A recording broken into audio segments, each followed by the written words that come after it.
ಜೆಡಿಎಸ್ಗೆ ಎಷ್ಟು ಶಕ್ತಿ ಇದೆ ಅನ್ನೋದು ರಾಷ್ಟ್ರೀಯ ಮಟ್ಟದ ಬಿಜೆಪಿ ನಾಯಕರಿಗೂ ಗೊತ್ತಿದೆ. ನಾರಾಯಣಗೌಡರು ಹಗುರವಾಗಿ ಮಾತನಾಡುವುದನ್ನ ನಿಲ್ಲಿಸಬೇಕು. ನಿಖಿಲ್ ಕುಮಾರಸ್ವಾಮಿ ವಿರುದ್ಧ ನಾರಾಯಣಗೌಡ ಹೇಳಿಕೆ ವಿಚಾರವಾಗಿ ಮಂಡ್ಯದಲ್ಲಿ ಶಾಸಕ ಎಚ್.ಟಿ. ಮಂಜು ಹೇಳಿಕೆ ನೀಡಿದ್ದಾರೆ. ರಾಷ್ಟ್ರ ರಾಜ್ಯ ಮಟ್ಟದಲ್ಲಿ ಮೈತ್ರಿ ಗಟ್ಟಿಯಾಗಿದೆ. ಮೈತ್ರಿಯಲ್ಲಿ ಯಾವುದೇ ಗೊಂದಲ ಇಲ್ಲ. ಶಾಶ್ವತವಾಗಿ ಮೈತ್ರಿ ಮುಂದುವರಿಯುತ್ತದೆ. ಮೈತ್ರಿಯಲ್ಲಿ ಯಾವುದೇ ಸಣ್ಣ ಪುಟ್ಟ ವ್ಯತ್ಯಾಸವಾಗದ ರೀತಿ ನೋಡಿಕೊಳ್ಬೇಕು ಎಂದು ಸೂಚಿಸಲಾಗಿದೆ. ಇವತ್ತು ರಾಷ್ಟ್ರ ಮಟ್ಟದಲ್ಲಿ ರಾಜ್ಯ ಮಟ್ಟದಲ್ಲಿ ಜೆಡಿಎಸ್ ಮತ್ತು ಬಿಜೆಪಿ ಮೈತ್ರಿ ತುಂಬ ಗಟ್ಟಿಯಾಗಿದೆ ಅನ್ನೋ ವಿಚಾರ ನಮಗೆ ನಿಮಗೆ ರಾಜ್ಯಕ್ಕೆ ರಾಷ್ಟ್ರಕ್ಕೆ ಎಲ್ರಿಗೂ ಸಹ ಗೊತ್ತಾದಂಥ ವಿಚಾರ. ಇವತ್ತು ಬಿ ಜೆ ಪಿಯ ರಾಷ್ಟ್ರೀಯ ಅಧ್ಯಕ್ಷರೊಡಗೂಡಿ ಭಾರತವನ್ನು ಸುಭದ್ರ ಭಾರತವನ್ನು ತುಂಬ ಅಚ್ಚುಕಟ್ಟಾಗಿ ಮುನ್ನಡೆಸಿರೋಂಥ ಮೋದಿಜಿಯವರು, ಅಮಿತ್ ಶಾ ಅವರೇ ಆಗಲಿ, ನಮ್ಮ ರಾಷ್ಟ್ರೀಯ ಅಧ್ಯಕ್ಷರಂಥ ದೇವೇಗೌಡಪ್ಪಾಜಿಯವರು, ಕುಮಾರಣ್ಣವರು, ನನ್ನ ನಾಯಕರಂಥ ನಿಖಿಲಣ್ಣವರೊಡಗೂಡಿ ಎಲ್ಲರೂ ಸಹ ಇವತ್ತು ತುಂಬ ಆತ್ಮೀಯವಾಗಿದ್ದಾರೆ. ಮೈತ್ರಿನಲ್ಲಿ ಯಾವುದೂ ಸಹ ವ್ಯತ್ಯಾಸ ಇಲ್ಲ, ತುಂಬ ಗಟ್ಟಿಯಾಗಿದೆ. ಇದು ಶಾಶ್ವತವಾಗಿ ಮುಂದುವರಿತದೆ ಅನ್ನೋದು ಎಲ್ರಿಗೂ ಸಹ ಗೊತ್ತಾದ ವಿಚಾರ. ಒಬ್ಬ ಶಾಸಕನಾಗಿ ಅದನ್ನು ಗಟ್ಟಿದನಿಯಿಂದ ಹೇಳಲಿಕ್ಕೆ ಬಯಸ್ತೀನಿ. ಜೊತೆಗೆ ನಮ್ಮ ವರಿಷ್ಠರು 3-4 ಬಾರಿ ನಮಗೆ ಸಲಹೆ ಸೂಚನೆಗಳ ಕೊಟ್ಟಿದ್ದಾರೆ. ಯಾವುದೇ ಕಾರಣಕ್ಕೂ ಯಾರೋ ಏನೋ ಒಂದು ಮಾತಾಡಿದ್ರೆ ಅದಕ್ಕೆ ಪ್ರವೋಕಾಗಿ ನೀವು ಮಾತಾಡೋದು ಬೇಡ, ಸಣ್ಣ ಪುಟ್ಟ ವ್ಯತ್ಯಾಸಗಳು ಆಗಬಾರ್ದು, ನೀವೆಲ್ಲೂ ಸಹ ಅನಾವಶ್ಯಕವಾಗಿ ಏನು ಮಾತಾಡಬಾರ್ದು. ಮೈತ್ರಿ ಚೆನ್ನಾಗಿದೆ, ಮುಂದುವರ್ಸ್ಕೊಂಡು ಹೋಗೋಕ್ಕೆ ಸಂಪೂರ್ಣವಾಗಿ ಮುಕ್ತವಾಗಿ ಅವರು ನಾವು ಇಬ್ಬರು ಒಪ್ಪಿರೋದ್ರಿಂದ ಮೈತ್ರಿ ಮುಂದುವರಿತದೆ ಅಂತ ಆಗಿ ಪದೇ ಪದೇ ಹೇಳಿದರೆ ನೀವೇನೇನು ಸ್ಟೇಟ್ಮೆಂಟ್ ಕೊಡಬೇಡಿ ಅಂತ ಹೇಳಿದ್ದಾರೆ. ಹಂಗಾಗಿ ನಾವು ವರಿಷ್ಠರ ಸೂಚನೆ ಇಲ್ಲದೇ ನಾವು ಏನೂ ಸಹ ಮಾತಾಡಲ್ಲ. ಆದರೆ ಅನಿವಾರ್ಯ ಪರಿಸ್ಥಿತಿ ಇವತ್ತು ನನ್ನ ನಾಯಕರಾದಂಥ, ವಿಶೇಷವಾಗಿ ನನಗೆ 2023ರಲ್ಲೂ ಸಹ ಅವರೇ ಬಿಫಾರ್ಮ್ ಕೊಟ್ಟು ನಾನು ಶಾಸಕನಾಗಿ ಆಗಲಿಕ್ಕೆ ಅವರೇ ಮೂಲ ಕಾರಣಕರ್ತರು. ನನ್ನ ಅಚ್ಚುಮೆಚ್ಚಿನ ನಾಯಕರಂತ ರಾಜ್ಯ ಯುವ ಘಟಕದ ಅಧ್ಯಕ್ಷ ಅಂತ ನಿಖಿಲಣ್ಣವರು, ಅದು ತಮಗೂ ಗೊತ್ತಿರೋ ವಿಚಾರ, ಅದು ನಾರಾಯಣಗೌಡರಿಗೂ ಸಹ ಗೊತ್ತಿರೋ ವಿಚಾರ. ನಾರಾಯಣಗೌಡರು ಸಹ ಜಿಲ್ಲಾ ಮಟ್ಟದಲ್ಲಿ, ತಾಲೂಕು ಮಟ್ಟದಲ್ಲಿ ಬಿ ಜೆ ಪಿ ಪಕ್ಷದ ಮುಖಂಡರಿದ್ದಾರೆ, ಮೈತ್ರಿ ಪಕ್ಷದ ನಾಯಕರಿದ್ದಾರೆ. ಅವ್ರ ಬಗ್ಗೆ ನನಗೂ ಸಹ ಗೌರವ ಇದೆ. ಅವ್ರಿಗೆ ತಮ್ಮ ಮಾಧ್ಯಮದ ಮುಖಾಂತರ ಹೇಳಲಿಕ್ಕೆ ಬಯಸೋದೇನೆಂದರೆ, ನಾನು ಅವರು ಇಬ್ಬರೂ ಸೇರಿದಂಗೆ, ಇಲ್ಲಿರೋ ಎಲ್ಲ ನಾಯಕರು ಸೇರಿದಂಗೆ, ದೇವೇಗೌಡರು ಕುಟುಂಬ, ಕುಮಾರಣ್ಣವರು, ನಿಖಿಲಣ್ಣವರು ಸಹಕಾರ ಇಲ್ದಂಗೆ ಸಾರ್ವಜನಿಕರ ಜೀವನದಲ್ಲಿ ಈ ಮಟ್ಟಕ್ಕೆ ಬೆಳಿಲಿಕ್ಕೆ ಸಾಧ್ಯನೇ ಇರಲಿಲ್ಲ. ಈಗ ಅವರು 2013ರಲ್ಲಿ ಬಂದರು. ಬಂದಂಥ ಸಂದರ್ಭದಲ್ಲಿ ಮಾಜಿ ಸ್ಪೀಕರ್ ಅಂತ ಕೃಷ್ಣ ಅವರು ನಿಕಟಪೂರ್ವ ಸ್ಪೀಕರ್ ಆಗಿ, ಮಂತ್ರಿಯಾಗಿ, ಶಾಸಕರಾಗಿ ಕೆಲಸ ಮಾಡಿದರು.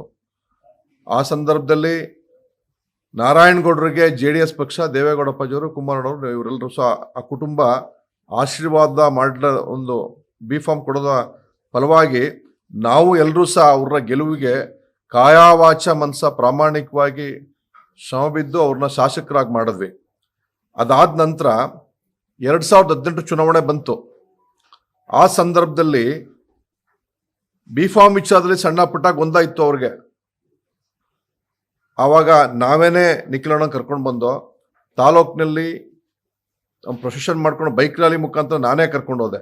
ರಂಗಾ ಥಿಯೇಟರ್ ಹತ್ರ ಸಭೆ ಮಾಡಿದ್ವು. ಆವಾಗ ನಿಖಿಲಣ್ಣವರು ಸಿನಿಮಾ ರಂಗದಲ್ಲಿದ್ದು ಅಷ್ಟೇ, ಸಾರ್ವಜನಿಕ ಜೀವನಕ್ಕೆ ಬಂದಿರಲಿಲ್ಲ. ಆ ಸಂದರ್ಭ ಏನು, ಆವಾಗ ನಮ್ಮ ಪಕ್ಷದಲ್ಲಿ ಯುವ ಘಟಕದ ಅಧ್ಯಕ್ಷನೂ ಆಗಿರಲಿಲ್ಲ, ಯಾವುದೇ ಎಲೆಕ್ಷನ್ಗೂ ಕಂಟೆಸ್ಟೂ ಮಾಡಿರಲಿಲ್ಲ. ಆ ಸಂದರ್ಭದಲ್ಲೇ, ಆವಾಗಿನ ಸಂದರ್ಭದಲ್ಲೇ ಗೊಂದಲ ಇದ್ದ ಸಂದರ್ಭದಲ್ಲಿ ನಾರಾಯಣಗೌಡರನ್ನ ಇವರೇ ಪುನಃ ಅಧಿಕೃತ ಅಭ್ಯರ್ಥಿ ಅಂದ್ಬಿಟ್ಟು ಪುನಃ 2ನೇ ಬಾರಿಗೂ ಇವ್ರನ್ನೇ ಆಯ್ಕೆ ಮಾಡಿ ಅನ್ನೋ ಒಂದು ಸಂದೇಶವನ್ನು ಕೊಟ್ಟು ಆ ಗೊಂದಲಕ್ಕೆ ತೆರೆ ಎಳೆದಂಥ ಸಂದರ್ಭ. ಆವಾಗ ಖುಷಿಯಿಂದ ಅವ್ರನ್ನ ಒಪ್ಕೊಂಡು ಮನೆಗೆಲ್ಲ ಕರ್ಕೊಂಡೋಗು ಪ್ರೀತಿ ವಿಶ್ವಾಸದಿಂದ ಮಾತಾಡಿ ನಿಖಿಲಣ್ಣರ ಬಗ್ಗೆ ಪ್ರಶಂಸೆ ಮಾತನಾಡಿದಂಥದ್ದು. ಆದರೆ ಮೊನ್ನೆ ನಮ್ಮ ಸಭೆಗೆ ಬಂದರು ನಿಖಿಲಣ್ಣರು 27ನೇ ತಾರೀಕು. ಪಕ್ಷ ಸಂಘಟನೆ, ಪಕ್ಷ ಸೇರ್ಪಡೆ ಮತ್ತು ಬೆಳ್ಳಿ ಹಬ್ಬದ ಕಾರ್ಯಕ್ರಮ, ನಮ್ಮ ನಾಯಕರ ಹುಟ್ಟುಹಬ್ಬನೂ ಸಹ ಅಲ್ಲೇ ಮಾಡಿದ್ವಿ. ಆವಾಗ ಸ್ವಾಭಾವಿಕವಾಗಿ ಸಾರ್ವಜನಿಕವಾಗಿ ಪ್ರಸ್ತುತ ಸಿಟ್ಟಿಂಗ್ MLA ಇದ್ದಾರೆ, ಸಾರ್ವಜನಿಕ ಕೆಲಸ ಮಾಡಲಿ, 28 ಚುನಾವಣೆಗೆ ನಿಮ್ಮ ಕೆಲಸ ಕಾರ್ಯಗಳನ್ನ ನೋಡಿ ಪುನಃ ಮರಳಿ ಅವ್ರನ್ನ ಆಯ್ಕೆ ಮಾಡಿ ಅನ್ನೋ ಒಂದು ಮಾತನ್ನ ಪರೋಕ್ಷವಾಗಿ ಹೇಳಿದ್ರು. ಅದಕ್ಕಿಂತ ಪೂರ್ವದಲ್ಲಿ ಬೇರೆ ಎಲೆಕ್ಷನ್ಗಳು ಬರ್ತವೆ, ಅವನು ಸಹ ಯಶಸ್ವಿಯಾಗಿ ಮಾಡಿ ಅನ್ನೋ ಒಂದು ಮಾತನ್ನ ಕಾರ್ಯಕರ್ತರಿಗೆ ಮತದಾರರಿಗೆ ಉರಿದುಂಬಿಸೋ ನಿಷ್ಠೆ ನಿಟ್ಟಲ್ಲಿ ಒಬ್ಬ ಶಾಸಕನಾದ ನನ್ನನ್ನು ಬೆಂತಟ್ಟ ನಿಟ್ಟಲ್ಲಿ ಅದನ್ನ ಹೇಳಿಕೆ ಕೊಟ್ಟರು. ಜೊತೆಗೆ ಕೆಳಗಡೆನೂ ಸಹ ಇದಕ್ಕೆ ಯಾರೋ ಮಾಧ್ಯಮ ಮಿತ್ರ ಪ್ರಶ್ನೆ ಮಾಡಿದಾಗ ಸ್ವಾಭಾವಿಕ ಒಬ್ಬ ಸಿಟ್ಟಿಂಗ್ MLAಗೆ ಅದನ್ನ ಬೆಂತಟ್ಟೋದು ಕಾರ್ಯಕರ್ತರ ಸಂಘಟನೆ ಮಾಡೋ ದೃಷ್ಟಿಯಿಂದ ನಾವು ಹೇಳೋದು. ಅಂತಿಮವಾಗಿ ತೀರ್ಮಾನನ ಎಲ್ಲ ನಮ್ಮ ರಾಷ್ಟ್ರ ಮಟ್ಟದ ನಾಯಕರುಗಳು, ಬಿಜೆಪಿ ರಾಷ್ಟ್ರೀಯ ಮಟ್ಟದ ನಾಯಕರುಗಳು, ರಾಜ್ಯ ಮಟ್ಟದ ನಾಯಕರುಗಳು, ನಮ್ಮ ಪಕ್ಷದ ರಾಷ್ಟ್ರ ಮಟ್ಟದ ನಾಯಕರು, ರಾಜ್ಯ ಮಟ್ಟದ ನಾಯಕರುಗಳು ತೀರ್ಮಾನ ಮಾಡ್ತೀವಿ ಅನ್ನೋ ಮಾತು ಹೇಳಿದ್ದಾರೆ. ದೇವೇಗೌಡರು ಕುಟುಂಬದ ಸಹಕಾರ ಇಲ್ಲದೆ ನಾವು ಮತ್ತು ನಾರಾಯಣಗೌಡರು ಬೆಳೆಯೋದಕ್ಕೆ ಸಾಧ್ಯವೇ ಇರಲಿಲ್ಲ. ನಾರಾಯಣಗೌಡರು ಕೂಡ ದೇವೇಗೌಡರ ಕುಟುಂಬದ ಆಶೀರ್ವಾದವನ್ನ ಪಡೆದಿದ್ದಾರೆ. 2018ರ ಚುನಾವಣೆಯಲ್ಲಿ ನಿಖಿಲ್ ಕುಮಾರಸ್ವಾಮಿ ನಾರಾಯಣಗೌಡರು ಅಭ್ಯರ್ಥಿ ಎಂದು ಘೋಷಣೆ ಮಾಡಿದ್ರು. ಸಾರ್ವಜನಿಕವಾಗಿ ಸಹಜವಾಗಿ ನಿಖಿಲ್ ಕುಮಾರಸ್ವಾಮಿ ಅವರು ಅವರ ಹೆಸರನ್ನ ಹೇಳಿದ್ರು ಅಷ್ಟೇ. ನಾರಾಯಣಗೌಡರು ಯಾಕೆ ಈ ರೀತಿ ಕುಮಾರಸ್ವಾಮಿಯವರ ಬಗ್ಗೆ ಮಾತನಾಡ್ತಾ ಇದ್ದಾರೆ ಅನ್ನೋದು ಗೊತ್ತಾಗ್ತಾ ಇಲ್ಲ ಎಂದಿದ್ದಾರೆ. ಸಾಮಾನ್ಯ ಕಾರ್ಯಕರ್ತನನ್ನ ಲೀಡರ್ ಮಾಡಿದ ಕುಟುಂಬ ಅದು. ಅವರ ಬಗ್ಗೆ ಸಚಿವರಾದ ನಾರಾಯಣಗೌಡರಿಗೆ ಮಾತಿನ ಮೇಲೆ ಎಚ್ಚರಿಕೆ ಇರಬೇಕು. ನಿಖಿಲ್ ಕುಮಾರಸ್ವಾಮಿ ರಾಜ್ಯದಲ್ಲಿ ಪಕ್ಷ ಸಂಘಟನೆ ಮಾಡ್ತಿದ್ದಾರೆ. ನಾರಾಯಣಗೌಡರು ಅದ್ ಯಾಕೆ ಪ್ರವೋಕ್ ಆಗಿ ನಮ್ಮ ನಾಯಕರ ಬಗ್ಗೆ ಆ ಮಾತು ಹೇಳಿದ್ರು ಅಂತ ನನಗಂತೂ ಗೊತ್ತಾಯ್ತಾ ಇಲ್ಲ. ಇವತ್ತು ಆ ಕುಟುಂಬದ ನಾನು ಒಡಗೂಡಿ ಅವರು ಒಡಗೂಡಿ ಆಶೀರ್ವಾದ ಇರಲಿಲ್ಲ ಅಂದಿದ್ರೆ ನಾವಿವತ್ತು ಅವರು ಸಚಿವರು ಶಾಸಕರಾದ ನಂತರ ಅವ್ರಿಗೆ ಬೇಡಿಕೆ ಶುರುವಾದಲ್ವೇ? ಏಕೈಕಿ ಸ್ಟಾರ್ಟಿಂಗ್ ಬೇಡಿಕೆ ಶುರುವಾಗಿತ್ತಾ? ಈಗ ನಾನು ಶಾಸಕನಾದ್ಮೇಲೆ ನಮಗೂ ಸಹ ಬೇಡಿಕೆ ಶುರುವಾದಲ್ವೇ? ಹಂಗಾಗಿ ಒಬ್ಬ ಸಾಮಾನ್ಯ ಕಾರ್ಯಕರ್ತನ ಕರ್ಕೊಂಡು ಬಂದು ಶಾಸಕರು ಮಾಡಿ ಒಬ್ಬ ಲೀಡ್ರು ಮಾಡುವಂಥ ಕೆಲಸವನ್ನ ಅವ್ರಿಗೆ ನಮಗೆ ಇಬ್ಬರಿಗೂ ಮಾಡಿದ್ದಾರೆ. ಅವರು ಹಿಂದೆ ನಡೆದು ಬಂದಂಥ ಆ ದಿನ ನಾರಾಯಣಗೌಡರು ಮರಿಬಾರ್ದು. ಇದು ಒಂದು ಬಾರಿ ಅಲ್ಲ, ಆದರೆ 3ರಿಂದ 4 ಬಾರಿ ಈ ಒಂದು ಸಂಘರ್ಷಕ್ಕೆ ಅವಕಾಶ ಅಂತ ಒಂದು ಹೇಳಿಕೆಗಳನ್ನ ಮಾಧ್ಯಮದ ಎದುರುಗಡೆ ಮಾತಾಡಿದ್ದಾರೆ ನಾರಾಯಣಗೌಡರು. ಅವರು ಹಿರಿಯರಿದ್ದಾರೆ, ಸಚಿವರಾಗಿದ್ದಾರೆ, 3 ಬಾರಿ ಶಾಸಕ, 2013, 2018ರಲ್ಲಿ 2 ಬಾರಿ JDS ಪಕ್ಷದ ಚಿಹ್ನೆ ಎದುರುಗಡೆ ನಮ್ಮ JDS ಕಾರ್ಯಕರ್ತರು, ಮತದಾರರು ಮತ್ತು ನಾಯಕರ ಒಂದು ಆಶೀರ್ವಾದದಿಂದ 2 ಬಾರಿ ಶಾಸಕರಾಗಿದ್ದಾರೆ. ಬದಲಾದ ಪರಿಸ್ಥಿತಿನಲ್ಲಿ 2019ರಲ್ಲಿ ಬೈ ಎಲೆಕ್ಷನ್ಲಿ ಸರ್ಕಾರನೇ ಬಂದು ನಿಂತ್ಕೊಂಡು ಅವ್ರನ್ನ ಚುನಾವಣೆ ಮಾಡಿಕೊಂಡು BJP ಶಾಸಕರಾಗಿ ಸಚಿವರಾಗಿದ್ದಾರೆ. ಹಾಗಾಗಿ ಅವ್ರಿಗೆ ಜವಾಬ್ದಾರಿ ಇದೆ, ಹಿರಿಯ ಅನುಭವಿಗಳಿದ್ದಾರೆ. ಅವ್ರ ಬಗ್ಗೆ ನಾನು ಸಹ ವಿಶೇಷ ಗೌರವ ಪ್ರೀತಿ ಇಟ್ಕೊಂಡಿದ್ದೀವಿ. ಹಂಗಾಗಿ ಪದೇ ಹಂಗೆ ಪುನರುಚ್ಚಿಸಬಾರ್ದು. ನಾವು 2-3 ಸರಿ ನಮ್ಮ ಮಾಧ್ಯಮ ಮಿತ್ರರು ಕೇಳಿದ್ರು, ಹಿಂದೆ ಸ್ಥಳೀಯ ಸಂಸ್ಥೆ ಬಗ್ಗೆ ನಾರಾಯಣಗೌಡರು ಹಿಂಗಂತಾರೆ, ಮಾಜಿ ಸಂಸದರು ಹಿಂಗಂತಾರೆ, ನಿಮ್ಮ ಸ್ಟೇಟ್ಮೆಂಟ್. ನಾನು ಅದ್ರ ಬಗ್ಗೆ ಏನು ಪ್ರತ್ಯುತ್ತರ ಮಾಡಲ್ಲ, ನಾನು ಕೌಂಟರ್ ಸ್ಟೇಟ್ಮೆಂಟ್ ಕೊಡಲ್ಲ ಅನ್ನೋ ಮಾತನ್ನ ಹೇಳಿದೆ. ಅವ್ರು ಹಿರಿಯರಿದ್ದಾರೆ, ಮಾತಾಡಿದ್ದಾರೆ. ಪಕ್ಷದ ಹೈಕಮಾಂಡು ಸಲಹೆ ಸೂಚನೆ ಮೇಲೆ ನಾವು ಕೆಲಸ ಮಾಡ್ತೀವಿ ಅನ್ನೋ ಮಾತನ್ನು ಹೇಳಿದೆ. ಆದರೆ ಇವತ್ತು ನಾನು ಅನಿವಾರ್ಯವಾಗಿ ಮಾತಾಡಲೇಬೇಕು. ನನ್ನ ಅಚ್ಚುಮೆಚ್ಚಿನ ನಾಯಕರು, ಇವತ್ತು ನಮಗೆ ಪ್ರಶ್ನಾತೀತ ನಾಯಕರು, ಇವತ್ತು ನಮ್ಮ ರಾಜ್ಯದ ಯುವ ಘಟಕದ ಅಧ್ಯಕ್ಷ ಕೆಲಸ ಮಾಡ್ತಾ ಇದ್ದಾರೆ. ಇವತ್ತು 55ರಿಂದ 60 ಕ್ಷೇತ್ರಗಳಿಗೆ ಸಂಘಟನೆ ದೃಷ್ಟಿಯಿಂದ ಜನರೊಂದಿಗೆ ಜನತಾದಳ ಕಾರ್ಯಕ್ರಮವನ್ನು ಸುಮಾರು 9,500-10,000 ಕಿಲೋಮೀಟರ್ ಜರ್ನಿ ಮಾಡಿ ಸಂಘಟನೆ ಮಾಡ್ತಾ ಇದ್ದಾರೆ. ಇವಾಗ ನಮ್ಮ ಪಕ್ಷದ ಎಲ್ಲ ಹಿರಿಯರೊಡಗೂಡಿ ಎಲ್ಲರೂ ಸಹ ಅವ್ರನ್ನ ನಾಯಕರು ಅಂತ ಒಪ್ಕೊಂಡಿದ್ವಿ. ವಿಶೇಷವಾಗಿ ನನಗೆ ಅಚ್ಚುಮೆಚ್ಚಿನ ನಾಯಕರು.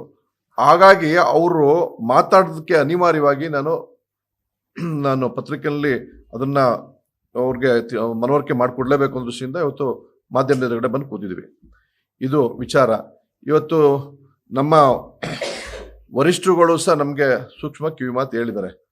ಅವಶ್ಯಕತೆ ಇದಷ್ಟು ಮಾತ್ರ ಮಾತಾಡಿ ಅನ್ನೋ ಮಾತನ್ನ ಹೇಳಿದ್ದಾರೆ. 2ನೇ ವಿಚಾರ, ಅವರು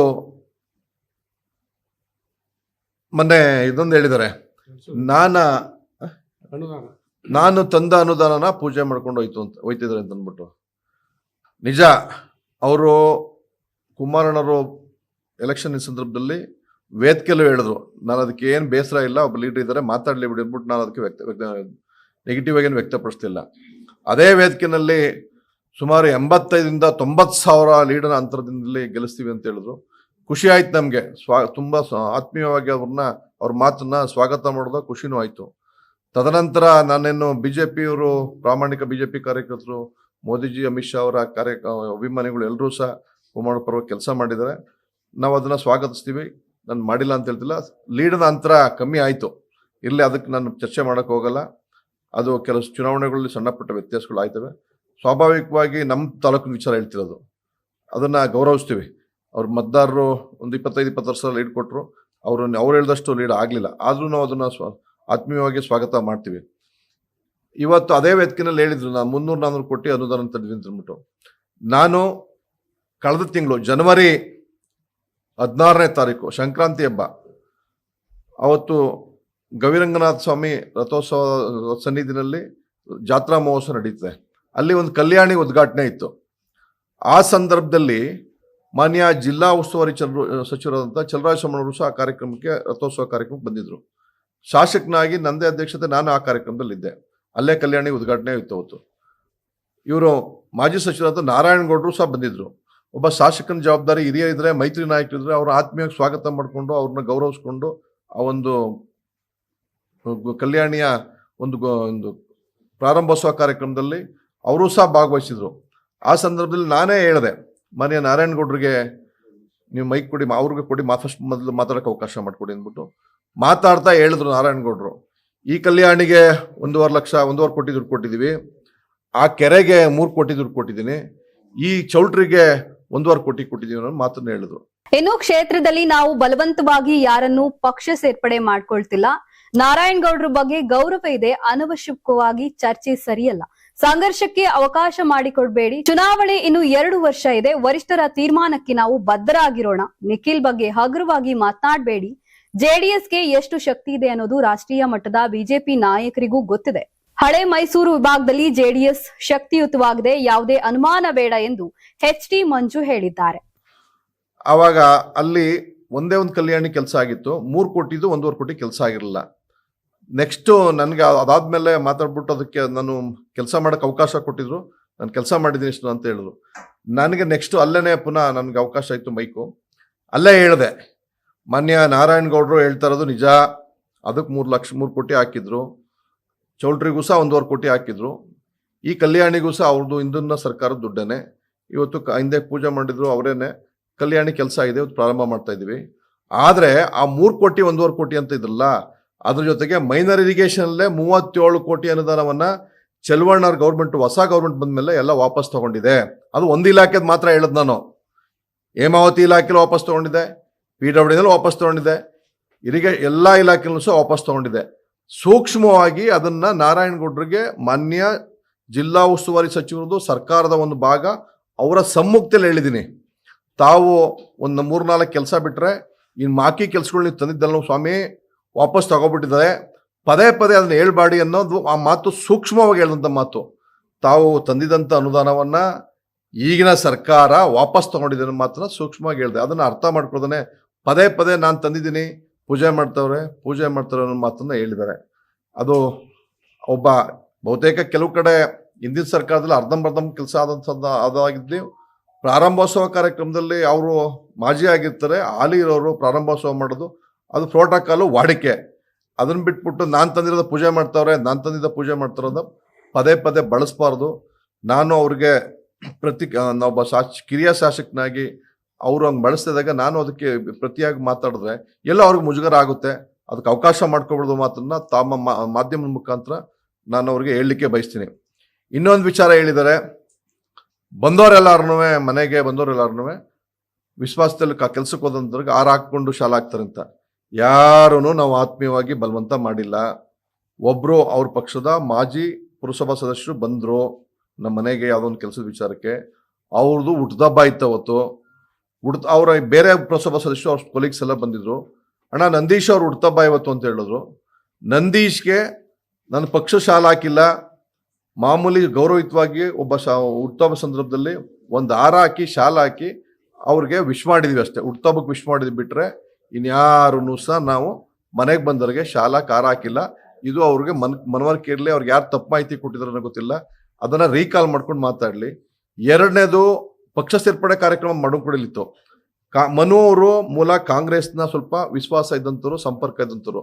ಮನು ಅವ್ರ ನೇತೃತ್ವದಲ್ಲಿ ಮನುನ ಸೇರ್ಪಡೆ ಮಾಡಿಕೊಂಡು ಆ ಸಂದರ್ಭದಲ್ಲಿ ಸ್ವಾಭಾವಿಕವಾಗಿ ಕೆಲವು ಬಿಜೆಪಿ ಕಾರ್ಯಕರ್ತರು ಬೇಡ, ನೀವು ಆತ್ಮೀಯವಾಗಿದ್ದೀರಿ, ವಿಶ್ವಾಸ ನಡ್ಕೊಂಡು ಹೋಗ್ತಾ ಇದ್ರಿ, ನಿಮ್ಮ ವಿಶ್ವಾಸ, ನಿಮ್ಮ ನಡವಳಿಕೆ, ನಿಮ್ಮ ಒಂದು ಇದಕ್ಕೆ ನಾನು ನಿಮ್ಮ ಜೊತೆ ಕೆಲಸ ಮಾಡಬೇಕು ಅಂತ ಸ್ವಾಭಾವಿಕವಾಗಿ ವಾಲಂಟರಿ ಬರ್ತೀವಿ ಅನ್ನೋ ಮಾತನ್ನ ವ್ಯಕ್ತಪಡಿಸಿ ಒಂದು 15-20-30 ಜನ ಬಂದು ನಮ್ಮ ಜೊತೆ ಸೇರ್ಪಡೆ ಆದರು. ಅವರು ಸೇರ್ಪಡೆ ಕಾರ್ಯಕ್ರಮಕ್ಕೆ ಸ್ಟೇಜ್ ಹತ್ರಕ್ಕೆ ಬಂದು ಸೇರ್ಪಡೆ ಆಗಿರೋದು, ಮನೆ ಬಂದ್ರೆ ಸೇರ್ಪಡೆ ಮಾಡ್ಕೊಂಡಿಲ್ಲ. ಅದನ್ನು ಸಹ ಸ್ಪಷ್ಟಪಡಿಸ್ತೀವಿ. ಮತ್ತೊಮ್ಮೆ ನಾರಾಯಣಗೌಡರಲ್ಲಿ ಕೇಳೋದಿಷ್ಟೇ, ನೀವು ಮೈತ್ರಿಯ ನಾಯಕರಿದ್ದೀರಿ, ತಮ್ಮ ಬಗ್ಗೆ ಗೌರವ ಇದೆ ಗೌಡ್ರೆ. ನೀವು ಅನಾವಶ್ಯಕವಾಗಿ ಪದೇ ಪದೇ ಆಲೆ ಹೆಚ್ಚು ಕಮ್ಮಿ 3-4 ಬಾರಿ ಇದೇ ಸಂಘರ್ಷದ ಹೇಳಿಕೆಗಳನ್ನ ಕೊಟ್ಟಿದ್ದೀರಿ. ಸಂಘರ್ಷಕ್ಕೆ ಅವಕಾಶ ಮಾಡ್ಕೊಳ್ಳೋದು ಬೇಡ. ನಮಗೂ ಸಹ ನಮ್ಮ ವರಿಷ್ಠರುಗಳು ಸೂಕ್ಷ್ಮವಾಗಿ ಎಲ್ಲ ವಿಚಾರವನ್ನ ಹೇಳಿದ್ದಾರೆ. ನೀವು ಯಾವುದೇ ಕಾರಣಕ್ಕೂ ಸಂಘರ್ಷಕ್ಕೆ ಸ್ಟೇಟ್ಮೆಂಟ್ ಕೊಡಬೇಡಿ ಅಂತ ಅಂದ್ಬಿಟ್ಟು, ಒಂದ್ ವೇಳೆ ಅವರೇ ಮಾತಾಡೋರು ನೀವೆಲ್ಲೂ ಸಹ ದುಡುಕು ಮಾತಾಡಬೇಡಿ ಅನ್ನೋ ಮಾತನ್ನ ಹೇಳಿದ್ದಾರೆ. ಬೇಡ, ಇನ್ನು ಚುನಾವಣೆ 2.25 ವರ್ಷ ಇದೆ. ವರಿಷ್ಠರ ತೀರ್ಮಾನಕ್ಕೆ, ನಮ್ಮ ಪಕ್ಷ ನಿಮ್ಮ ಪಕ್ಷದ ವರಿಷ್ಠ ತೀರ್ಮಾನಕ್ಕೆ ನಾವು ಭದ್ರಾಗಿ ಹೋಗ್ಬೇಕು, ನೀವು ಭದ್ರಾಗಿ ಹೋಗ್ಬೇಕು. ಬದ್ಧತೆಯನ್ನು ಕೆಲಸ ಮಾಡೋಣ. ಇವತ್ತು ಮಂಡ್ಯ ಜಿಲ್ಲೆಯಲ್ಲಿ ನಮ್ಮ ರಾಜ್ಯ ಪ್ರಧಾನ ಕಾರ್ಯದರ್ಶಿ ಮಾತಾಡಿದ್ದಾರೆ. 4 ಸೀಟ್ ಕೊಡ್ತಾರೋ, 5 ಸೀಟ್ ಕೊಡ್ತಾರೋ, 2 ಸೀಟ್ 3 ಸೀಟು ನಮಗೆ, 4 ಸೀಟ್ ನೀವಿಗೆ ಒಂದು ಮಾತನ್ನ ನೀವು ಆಲ್ರೆಡಿ ಹಂಚಿಕೆ ಆಗೋ ರೀತಿಲಿ ಮಾತಾಡಿದಿರಿ. ಅದನ್ನ ನೀವು ಹಂಚಿಕೆ ಮಾಡೋದಲ್ಲ, ತಾವೇ ಹೇಳ್ದಂಗೆ ರಾಷ್ಟ್ರೀಯ ಮಟ್ಟದಲ್ಲಿ ಹಂಚಿಕೆ ಮಾಡ್ತಾರೆ. ಎಷ್ಟು ಸೀಟ್ ಕೊಡ್ತಾರೆ ಅಂತ, ಮೂರೇ ಕೊಡ್ತಾರೋ, 4 ಕೊಡ್ತಾರೋ, 5 ಕೊಡ್ತಾರೋ ನಿಮಗೆ ನೋಡೋಣ. ಈಗ ವರಿಷ್ಠರು ಏನು ತೀರ್ಮಾನ ಕೊಡ್ತಾರೋ ಅದಕ್ಕೆ ಬದ್ಧವಾಗಿ ಸರ್ವೆ ಎಲ್ಲ ಮಾಡಿಸೋದು ತಾವೇನೇ ಹೇಳಿದಿರಿ. ಅದಾದ ನಂತರ ನಮ್ಮ ವರಿಷ್ಠ ತೀರ್ಮಾನಕ್ಕೆ ನಮ್ಮ ಪಕ್ಷದವರು ನಿಮ್ಮ ಪಕ್ಷದವರು ಇಬ್ಬರು ಸಹ ಒಟ್ಟಿಗೆ ಕೆಲಸ ಮಾಡ್ಕೊಂಡು ಹೋಗೋಣ. ಅನಾಗತ್ಯವಾದ ಸ್ಟೇಟ್ಮೆಂಟ್ ಕೊಡಬೇಡಿ. ಮತ್ತೊಮ್ಮೆ ನಮ್ಮ ಅಚ್ಚುಮೆಚ್ಚಿನ ನಾಯಕರಾದಂಥ ನಿಖಿಲ್ ಅಣ್ಣವ್ರ ಬಗ್ಗೆ ಅಪ್ಪಿ-ತಪ್ಪಿನೂ ಸಹ ಮಾತಾಡಕ್ಕೆ ಹೋಗ್ಬೇಡಿ. ಮಾತಾಡಿದ್ರೆ ನಮಗೂ ಎಲ್ಲ ಒಂದ್ ಕಡೆ ಬೇಜಾರಾಯ್ತದೆ. ಪುನಃ ಮಾಧ್ಯಮದ ಕಡೆ ಬಗ್ಗೆ ಅವಕಾಶ ಮಾಡ್ಕೊಡ್ಬೇಡಿ ಅನ್ನೋ ಮಾತನ್ನ ತಮ್ಮ ಮಾಧ್ಯಮದ ಮುಖಾಂತರ ನಾರಾಯಣಗೌಡರಿಗೆ ಮನವರಿಕೆ ಮಾಡಲಿಕ್ಕೆ ಬಯಸ್ತೀನಿ.